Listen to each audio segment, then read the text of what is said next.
हाय सांग माने नमस्कार जय जगन्नाथ मोर आउ गोटे मिनी ब्लॉग को आपण मानक स्वागत करची। चलते सांग माने आज गोटे नुआ रेसिपीटे आपण मान संग शेयर करची। फास्ट प्रथमे तो दुईना मु मैदा नहीं तापर किसी कला जीरा लुण आउ कि अल्प कि 2 चम्मच तेल दे दे मुझे मैदा टी भल भाव गले नहीं तापर मैदार खास्ता आसीगला साइड रखीदे तापर मो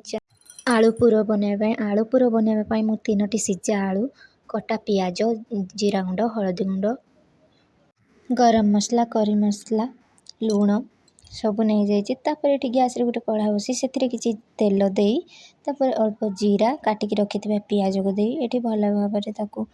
भाजापी छाड़देली गैस टी सेम करे तापर मु चली आसिली आलू टी चकुटियापी ये आलू जी मसला रखी सब दे आलू टी भल भाव देखते सांग मैंने मुझे चकुटी नहीं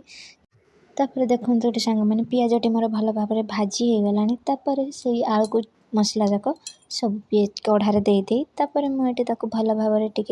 एपट सेपट करनी जमी पियाज गुड़ाक तेल आलू रे मिसीज आलूटी कंचालिया बास्नाटी तार कटिज तापर आलू टी भल भाव कषिदे मुझे गोटे गिना को पात्र को काढ़ी नहीं तापर अटा को जो दलिकी सब रखी थी भल भाव छोट छोट गुड़ा कर नहीं चलतु ए तापर आम ये गोटे गैस रे कढ़ा नहीं सारे से किसी तेल दबा तेल को गरम हाँपाई आम ये सांग मैंने छाड़ीदे तेल को गरम हवा भितर ता भर आम चलतु नेक्स्ट कार्यक्रम करनवा ये मु चक्की गोटे गुली नहीं ताको मुझे रुटी करती आम सांग मैंने सेमती भल भाव बेली दबा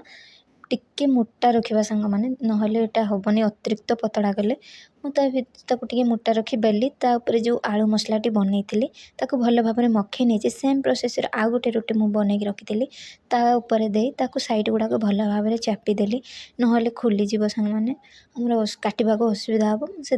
भल भाव सैड्रु काटी नहीं काटी सारी सांग मैंने देखते मुझे गोटे बनई थी आपण मानक चलते मुझे बनईकी देखुची केमी अपोजिट साइड्र कोण को एमती आम फोल्ड करनवा जमी आमर गोटे फूल भाया देखाव सेमती मुझे सांग मैंने सेम प्रोसेस मुझे सब जाक कर एबे चलते जी नेक्स्ट कार्यक्रम माने छाणीबा सब सांग मैंने आसतु मुझे कढ़ार जे तेल देती देखते सांग तेल ताती सब जो करके रखी ताकू मुझे गोटे गोटे कर कढ़ार दे सारापर सी भल भाव फ्राए हो गलापर ताकू मुझे गोटे प्लेट को काढ़ी नहीं साइड्रे किसी पियाज दे देती कारण पियाज लगे खाइले बहुत टेस्ट लगे यार ना तो मुझे जानी कौन करी आपण मैंने जब जानी मत निहाती भाव में कमेंट करी कहिबे जदि मो भिडियोटी आपण मानक भल लगे ताहले लाइक शेयर सब्सक्राइब करने जमा भी भूलें रही जय जगन्नाथ।